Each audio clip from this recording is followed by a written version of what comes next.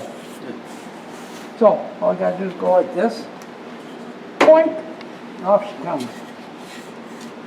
Yeah, look nice. Beautiful. So what do you think, Donald? It's pretty good. Is it? Awesome. Think you could do it? Finish up nice. Think you could do one Oh, yeah. eventually? Yeah, he can do it.